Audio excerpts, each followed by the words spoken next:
Core sector पे। ठीक है, अब देखना, अब कोर सेक्टर में हम लोग दो चीजों को कंपेयर करेंगे। इसके पहले हम लोगों ने जब अप्रैल के आसपास में इस टॉपिक पे चर्चा की थी, तब हम लोगों ने अप्रैल में यह देखा था कि हमारे पास 8 कोर इंडस्ट्रीज हुआ करते थे, हमारे पास 8 कोर इंडस्ट्रीज हुआ करते थे, और अभी के समय में हमारे पास जो कोर इंडस्ट्रीज है उसकी संख्या हो चुकी है 9, और इसमें जो शेयर है उसमें भी बदलाव हुआ है। तो हम लोग इसको देखने की कोशिश करेंगे। ठीक है, तो देखो यहां पे हमें इस चीज से कोई मतलब नहीं कि ये कितना इंक्रीज हो रहा है कितना डिक्रीज हो रहा है, आपको मालूम चलेगा ये हर मंथ फिगर चेंज होता है, इसलिए हमारे लिए इंपॉर्टेंट नहीं है। अगर हम लोग बात करें कि कौन कौन सा सेक्टर पहले हुआ करता था, तो पहले हमारे पास 8 क्षेत्र हुआ करते थे, 8 क्षेत्र हुआ करते थे जिसको कोर क्षेत्र कहा जाता था। एक इसमें ऐड किया गया वो है आयरन ओर को, एक जिसको इसमें ऐड किया गया वो है आयरन ओर। तो आज के समय में अब जो नया फ्रेमवर्क है उसके हिसाब से हमें देखने को मिलेगा कि 9 ऐसे सेक्टर्स हैं जिसको यहां पर देखा जाता है।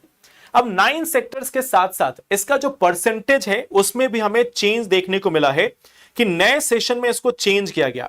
जैसे कोल का वैल्यू पहले बहुत ज्यादा था, अब ये घटकर पहुंच चुका है 5.596। ठीक है, तो कोल का प्रतिशत ये घट के पहुंच चुका है 5.596% पे। अगर हम लोग बात करें नेचुरल गैस, तो नेचुरल गैस का भी प्रतिशत जो है ये घटा है, ये पहुंच चुका है 3.841 पे, ये 3.81% इसका अब वेटेज होगा। ठीक है, अगर हम नए सेक्टर की बात करें, जैसे कि एग्जांपल के तौर पे क्रूड, तो क्रूड हमारा 7.43 पे है, क्रूड हमारा यानी कि कच्चा तेल ये 7.43 पे आ चुका है। अगर आप पेट्रोल की बात करते हो, पेट्रोलियम उत्पाद, तो इसकी वैल्यू हो चुकी है 22.572। जो सबसे ज्यादा उछाल है वो है इलेक्ट्रिसिटी में, और आज के डेट में इलेक्ट्रिसिटी पहुंच चुका है 30% से ऊपर, तो इसकी वैल्यू हो चुकी है 30.932, इसकी वैल्यू हो चुकी है 30.932%।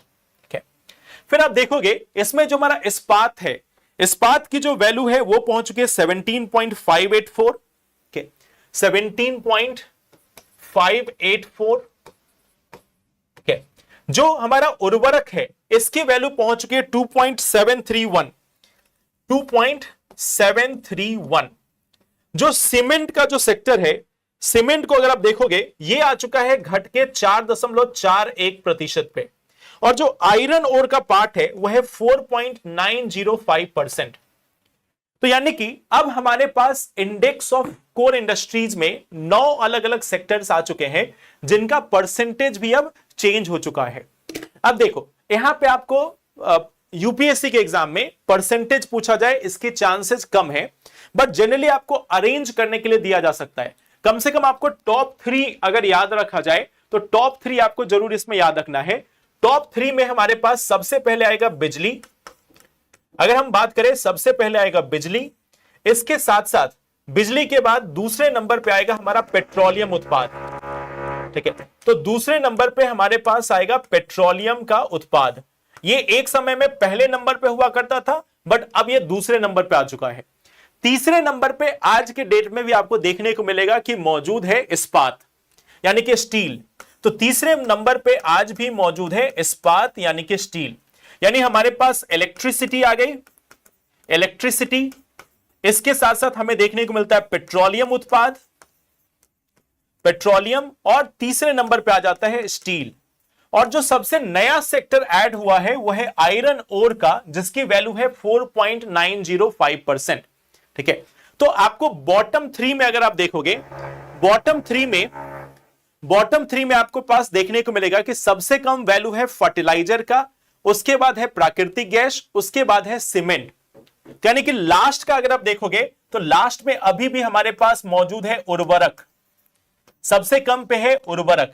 इसके ऊपर में अगर आप देखोगे तो नेचुरल गैस, नेचुरल गैस, और उससे अगर आप ऊपर आते हो तो हमारे पास बचता है सीमेंट, सीमेंट। तो सीमेंट जो है ये सबसे लास्ट नंबर पे है 987।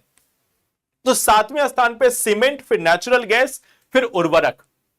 तो हमारे यहां अब इसका नया बेस ईयर भी है, इसका लेकर एक नया आधार वर्ष, इसमें आप देखोगे कि नया आधार वर्ष भी जोड़ा गया है। जो नया आधार वर्ष है वो क्या है? 2022-23। नया आधार वर्ष है 2022-23। ठीक है, तो फर्टिलाइजर जो है उसकी वैल्यू पहुंच चुकी है कितनी? 2.73।